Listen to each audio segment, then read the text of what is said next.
Chapter 84 Romika महाजन family की insult राजवंश family Mehra mention में। अब जब वे आ गए थे तो उन्हें ये सब भेजा तो नहीं जा सकता ना, इसीलिए सुकेत जी ने उन्हें यहाँ बैठने को बोला। राकेश महाजन ने आंखों से ही मोहिनी जी और राहुल को इशारा किया, फिर सबकी तरफ देखकर खुश होकर बोले, hello mister old Ahuja, hello mister Mrs Ahuja. फिर विशंबर जी की तरफ देखकर ग्रेट करते हुए बोले, हेलो प्रेसिडेंट सहाय, हेलो मिसेस सहाय, हेलो मिस्टर सहाय। ऐसे घेरा उन्होंने एक एक करके रायजादा फैमिली और सहगल फैमिली को भी ग्रेट किया। किसी को उनसे कोई मतलब नहीं था, सबने बस अपना सिर हाँ में हिला दिया। रायजादा फैमिली का तो मुँह ही बन गया था, क्योंकि उन्हें पता था कि ये फैमिली पूरी तरह से बेवकूफ़ और लालची है। इसीलिए तो इस लड़के ने ईशानी को छोड़कर प्रिया से शादी करना चाहता था। पर इस बात से तो वे सब बहुत खुश थे कि उनकी बच्ची की शादी ऐसी जाहिल गवार लोगों के घर में तो नहीं होने वाली। अगर पहले से रिश्ता है सोचकर मेरा फैमिली उनकी फूल जैसी बच्ची को इस गधे के साथ शादी करवाना चाहते थे, जरूर इस शादी को तोड़ देते। ये लोग तो उनकी बेटी की स्टैंडर्ड ही नहीं थी।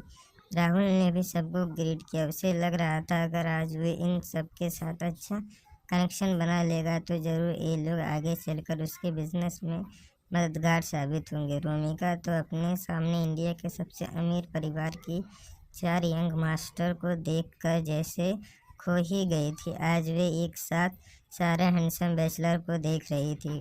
उन्हें देखकर उसके दिमाग में बस एक ही बात चल रहा था कि कैसे इन्हें इम्प्रेस करना है। मोहिनी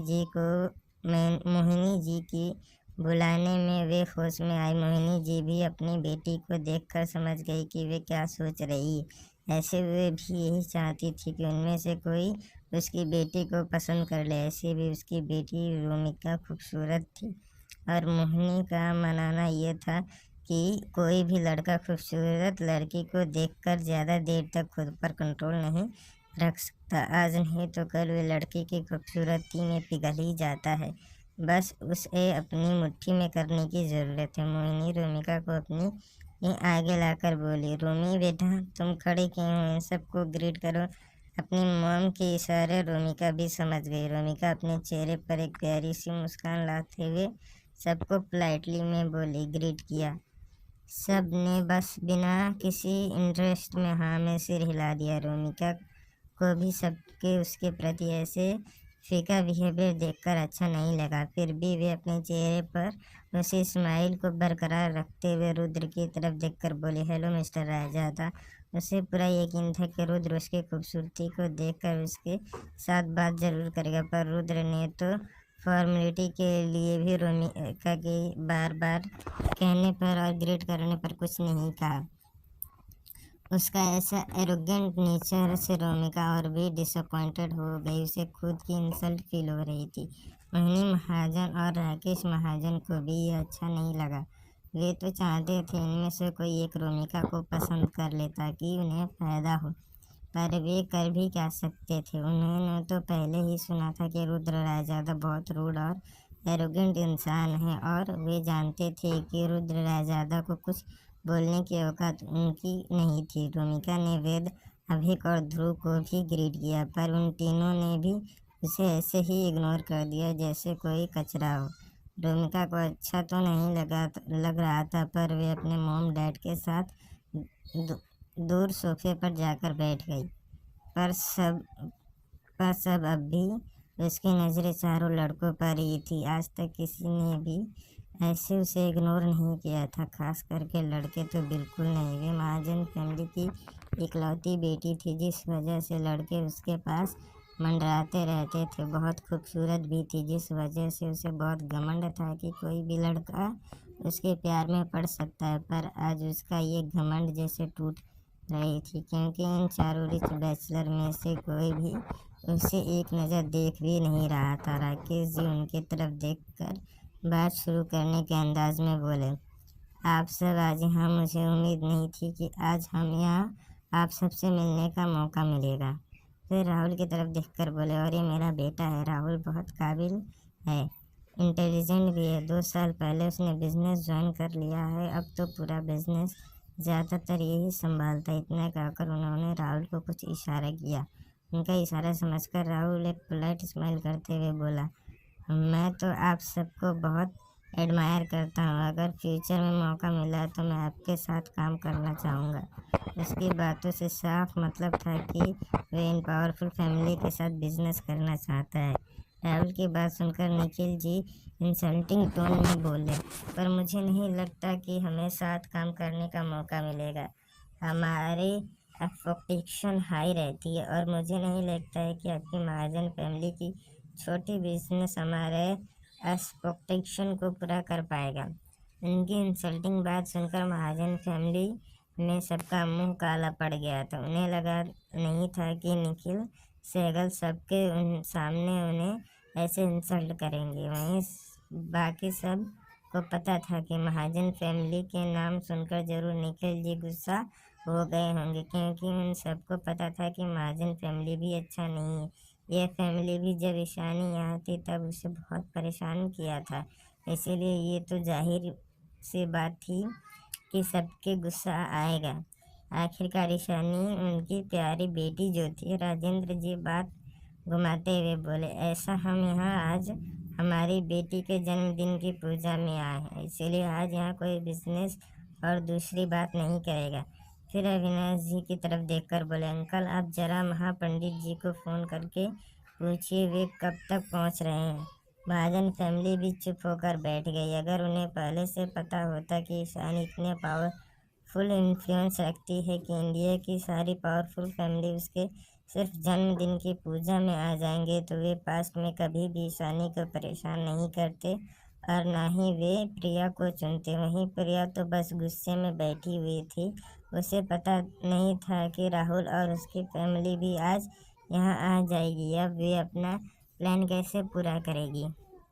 वे ये भी समझ रही थी कि राहुल उसके ज़्यादा काम नहीं आएगा। इन चारों फैमिली के आगे तो राहुल की फैमिली चींटी बराबर भी नहीं थी। अविनाश जी ने फ़ोन पर बात कर लिया और बोले, बस 10 मिनट में पहुंचने वाले हैं। तभी नंदिनी ईशानी के पास आकर बोली, अब आ गए, पर अब तक जीजू और उनकी फैमिली नहीं आई। उसकी बात सुनकर ईशानी ने अपने फ़ोन को देखा तो मोक्ष का तरफ से मैसेज था, वे बस 5 मिनट बाद पहुंचने वाले हैं, थोड़ी देर में आ जाएंगे। इतना कहकर ईशानी फिर से विशंबर जी के बात करने लगी। वहीं ईशानी बात को सिर्फ नंदिनी ही नहीं बल्कि बाकी सब भी सुन लिया था। रितिका बोली, क्या जीजू आने वाले हैं? इस बारे में मुझे कुछ क्यों नहीं पता। रितिका ने सबको देखा जो बिल्कुल चुप थे, जैसे वे ये सब पहले से ही जानते हों। ये देखकर रितिका गुस्से से उन सबको घूरने लगी। काव्या उससे और चिढ़ाते हुए बोली, कोई भी तुझे बताना नहीं चाहता है, देख सबको पता था सिर्फ तुम्हें छोड़कर।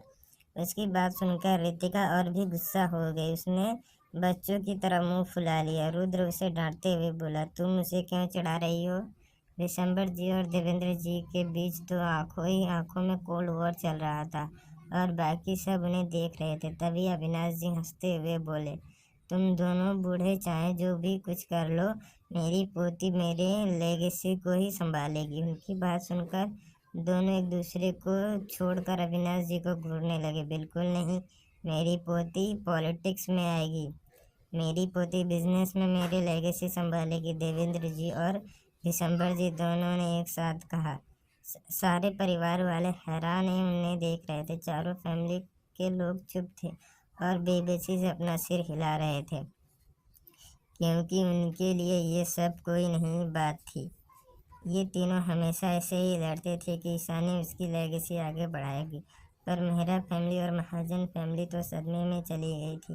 प्रिया तो जलन और गुस्से से मिले जुले भाव से सब देख रही थी। रविकांत जी भी थोड़े शौक थे।